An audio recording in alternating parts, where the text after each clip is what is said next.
የጠማችሁን ውሃ ቅዱስ ገብርኤል ያሳያችሁ፣ ከክርስቶስ ያድርሳችሁ። ቅዱስ ገብርኤል ማለት የተጠሙ ነፍሳትን ተንከባክቦ ከክርስቶስ የሕይወታችን ውሃ ከሆነው ከክርስቶስ የሚያደርስ መድኃኒታችን ኢየሱስ ክርስቶስ ምን አለ?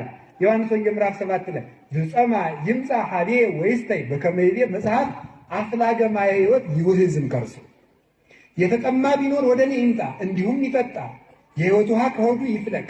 ጥሩ የተጠማ ቢኖር ወደ እኔ ይምጣ። ማን? መድኃኔዓለም። ሂደን ማንን እንጠጣለን? ክርስቶስን። ወደዚያ ውሃ የሚያደርሰን ማን ነው? ጠባቂ መላካችን ቅዱስ ገብርኤል ነው። ጠብቁ። ሁላችሁንም ለቅዱስ ቁርባን ያብቃችሁ። በስደት በሄዳችሁበት ሁሉ ቅዱስ ገብርኤል ይጠብቃችሁ። ስንተኛ ነው ስለ ቅዱስ ገብርኤል ያልኳችሁ? ሶስተኛ። አራተኛ ቅዱስ ገብርኤል ገነት በሚያገባው መልአክ ላይ የተሾመ ነው። ማንም ሰው ገነት ሲገባ ቅዱስ ገብርኤል ያውቃል። የቅዱስ ሚካኤልን ደግሞ የቅዱስ ሚካኤል ዕለት ይነግራችኋል። አይቻልም? አሁን ዛሬ ቅዱስ ገብርኤል ነው የምንማር ማለት ነው። የቅዱስ ሚካኤል ደግሞ ራሱ አለ። ሩህሩህ ነው። ቅጠል እንኳን ያለ ጊዜው እንዳይበጠስ ለቅጠል እንኳን የሚጸልይ መልአክ ነው ቅዱስ ሚካኤል። ስለዚህ ደግሞ የእሱን የዚያ አለ ትማሩታላችሁ። እኔ ብቻ አይደለም፣ ቤተክርስቲያን ማኅፀኗ ለምለም ነው። ከኔ የተሻሉ ሊቃውንት አሏት፣ ያስተምሯቸዋል። አሁን ገነት ሲገባ ጠባቂ መላእክት አሉ፣ ኪሩቤል። እነዚያ መላእክት ገነትን ሲከፍቱ ሲዘጉ ሁሉም ቅዱስ ገብርኤል ያውቃል። መላእክት ሳይከፍቱ እግዚአብሔር ቢያዝም መላእክት ሳይከፍቱ የሚገባ የለም። መላእክትን ማክበር ደግሞ የእግዚአብሔርን ትእዛዝ ማክበር ነው።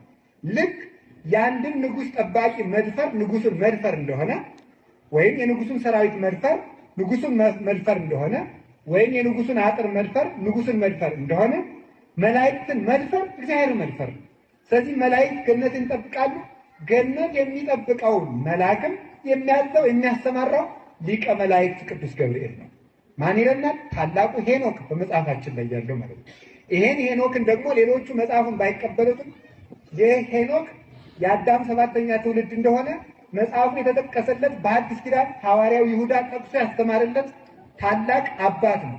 ሌሎቹ ሁሉ አሁን ሳይቀበሉት ኖሮ እኛ ኢትዮጵያውያን እግዚአብሔር ይመስገን አንመጻደቅበትም እንጂ ኢትዮጵያ ይዛው የተገኘችው የሄኖክ መጽሐፍ በአርኪኦሎጂ ቁፋሮ ተገኝቶ ከተገኘው በሙት ባህር አካባቢ ተቆፍሮ ከተገኘው ጥቅል መጽሐፍ ጋር ሲታይ የኢትዮጵያው ሄኖክ ትክክለኛው ቅጅ ሆኖ ተገኝቷል። አሁን ዛሬም ካቶሊኮች እንዴት ብለው ነው የጠረዙት? የኢትዮጵያ ሄኖክ ብለው ነው የጠረዙት። ራሱ ሄኖክን ራሱ ማለት ሲያውቁት። ስለዚህ እንዲህ አድርገን ጠብቀን ያቆየ ነው። የቅዱስ ሄኖክ መጽሐፍ እንደሚነግረን ምንድነው? ቅዱስ ገብርኤል ገነት